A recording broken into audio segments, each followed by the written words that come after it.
Here we have OR absolute value inequalities. And when we have the expression absolute value of AX plus B is greater than C, that means that we can create the compound inequality AX plus B is greater than C, or negative AX minus B is greater than C. So we're going to write the inequality without the absolute value sign, and then we're going to write the inequality without the absolute value sign with each term sign flipped. Alright, so this one goes from positive to negative and positive to negative. So here's an example.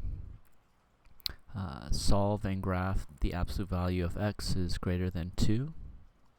So how do we do it? Well, we're going to have two cases. The first case is going to be x is greater than 2, or negative x is greater than 2. And it's easier for us to graph with a positive x on the left side of the inequality. So I'm going to divide both sides by negative 1, which will leave me with x is less than 2. So now that we have our two inequalities, x is greater than 2 or x is less than 2, we can graph them. We'll start here with x is greater than 2. We're going to put an open circle on 2, and the arrow is going to move to the left, like so.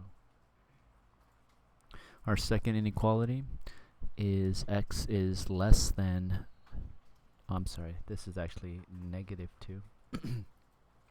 We divided both sides by negative 1, so x becomes positive and 2 becomes negative. So we're over here on negative 2, and we're going to put an open circle down, and the arrow is going to move to the left. And so this is our inequality.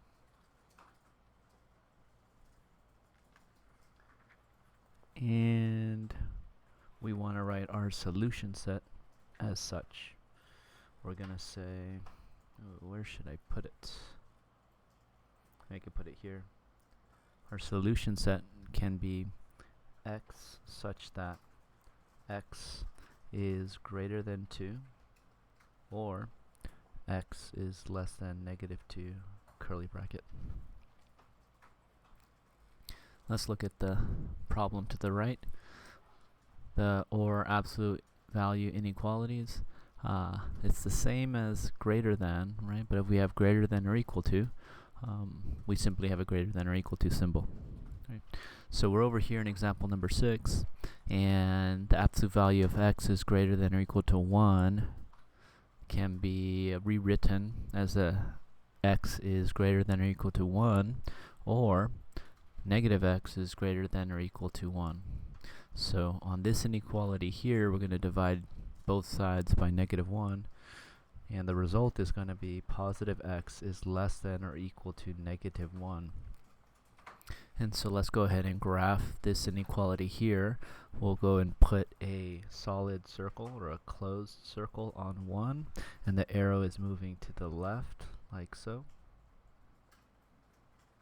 And then for the second inequality, we're going to put a closed circle on negative 1, and our arrow is moving to the left, like so. Finally, we want to write our solution set. So it's going to be curly bracket all x such that x is greater than or equal to 1, or x is less than or equal to negative 1, curly bracket.